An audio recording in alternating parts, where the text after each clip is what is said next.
We've all been at a point in our lives where we met up with somebody who complained about the lack of friendships and lack of connections they had, and we felt some sort of desire to help them, and we went to reach out to them, but when we reached out to them, we would get no response. I've spent a lot of time out of curiosity researching why people who feel lonely suddenly do not want to respond to text or not want to hang out with other people. Not only because I've seen situations where people were like this, but because I've been in situations where I felt lonely but didn't want to reach out to other people. And after reading through a bunch of sources and reflecting on my past experiences, I think I finally figured out what it is in human psychology that makes us feel so lonely yet push other people away when we need them most. And today I'm going to go through how to break the cycle of loneliness and allow ourselves to open up to other people and be social and happy once again. The first thing to mention is that it goes without saying, but humans are social creatures. Our biology is inherently wired to be able to be part of a pack, because our ancestors, if they were not part of a pack of hunter-gatherers, would likely die due to the inability to feed themselves and survive. So the idea was safety in numbers, which is why when we get rejected from some sort of group or some sort of social setting,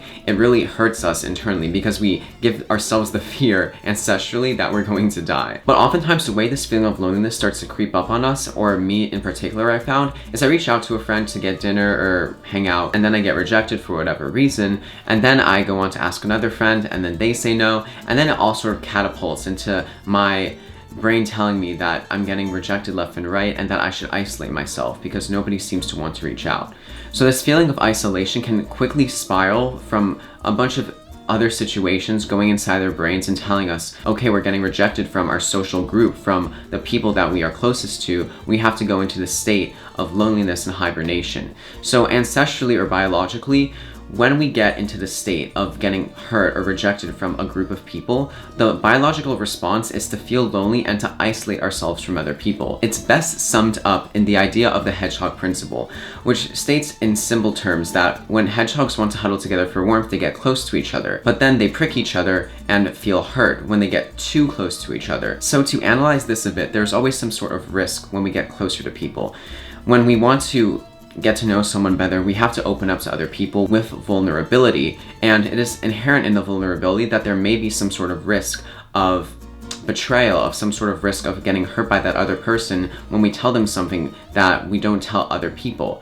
Thus, it is that sense of trust and vulnerability that is so scary to people who are lonely. And for cases where we get lonely, when we already feel the prick of rejection, we are put in that hibernation state where we are put in a self-survival mode. In other words, we don't want to accept other people into our circle because we don't want to feel that pain again. We want to isolate ourselves and we want to be self-sufficient, at least for a little while, until hopefully that loneliness fades away. But that cycle could be vicious. In other words, we could be preserving ourselves in a state of loneliness for a very extended period of time, and inherently hurting ourselves by preventing interaction with other people and those we are closest with. So loneliness is a self-fulfilling prophecy.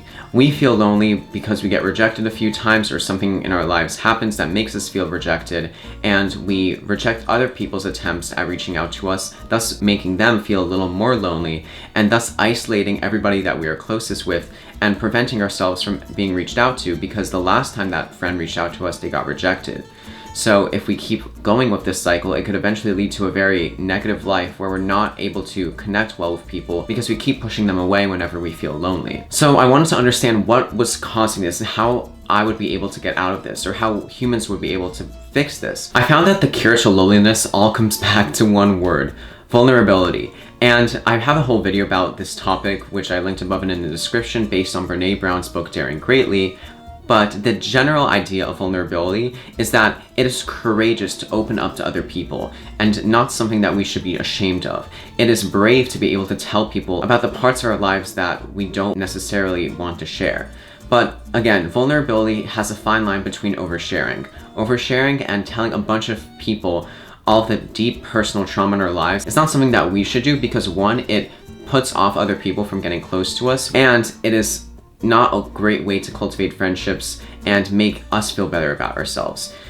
Being vulnerable is being able to open up and connect with people emotionally, being able to tell people about the hardships of our lives and show that we aren't perfect. And it's with those rough edges that people really get to know each other, and people really get to enjoy each other's presence. Because if I were to know somebody who is absolutely perfect, who had nothing wrong with their lives, I feel like we would all get a bit jealous of what they were doing. But the psychology of human interaction is that when we see people for their flaws and their imperfections, that is what draws us in. That is what makes us like other individuals more, because we see that they aren't perfect and we see that they also have stuff that they're going through in their lives. And thus, that whole facade of everything is going so well for that other person is completely broken down, and we feel more able to open up to that person than we did before. Obviously, with vulnerability, there is an extent to how much one should share with another person. Again, we shouldn't overshare with other people, but we should be able to tell other people about our day and to be emotionally vulnerable with other people, to express how we feel, to be able to form deeper connections with the people that we know. Now, if we just met somebody for the first time to get coffee, it's not the best idea to go that deep into it. More casual conversation is fine, but if we want to cultivate deep and genuine relationships, over time it is important to be able to open up and to be able to not push away people through the reactions to stuff like loneliness or through our fear of opening up to other people and being vulnerable. That is what is inherently the cause of loneliness and the cause of the hedgehog dilemma and wanting to get close but not wanting to get too close, because we feel so terrible about ourselves sometimes when we tell deep secrets or we tell parts of our lives to different friends, because then inherently there's some sort of risk that that information can come out. But we tell stuff about our lives, and honestly, a lot of other people do not care about what goes on in our lives as much as we think they would. If we tell something about our childhood or some memory that we find very meaningful to us, other people just put in the back of their minds as something they might remember, but not something that would be very impactful to them. They don't really see it in the same lens that we do.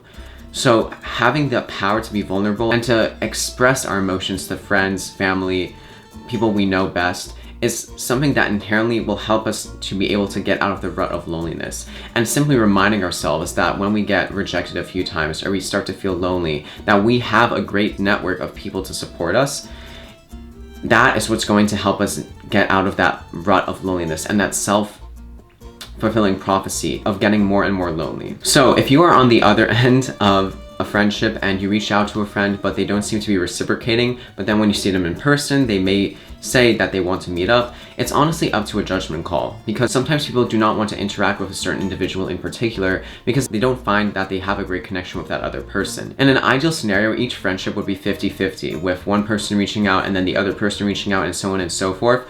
But most friendships or relationships aren't like that. A lot of the times there's some balance between 60-40, 70-30 about the effort that people put in. And sometimes it shifts with time. One time one friend might pick up the slack, but the other time the other friend might pick up the slack.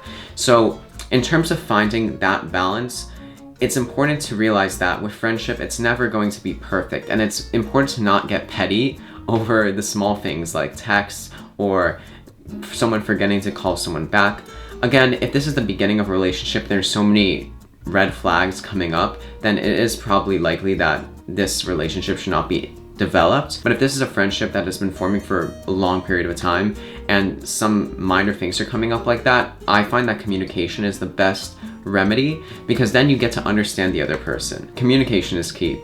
For example, I'm the type of person to be very organized on my phone in terms of texts and emails, but I have friends on the other side of things who have a lot of unread text notifications just because that's the way their phone works and their brain works. And I had to be able to shift my mindset to see people living their lives that way as opposed to the way I live my life with my phone, to be able to understand, okay, maybe they forgot to text. And there's always been situations where people simply forget to do something. So honestly, the best advice I have is to just not take it personally. So that is my summary of how to prevent loneliness and how to overcome loneliness. Again, not taking stuff personally, understanding that friendships aren't always going to be 50-50, and being able to open up and be vulnerable with other people is something crucial to developing deep friendships and relationships and being able to get out of a rut of loneliness. Thanks for watching. Be sure to like, subscribe, and comment what you want to see next, and I'll see you in the next video.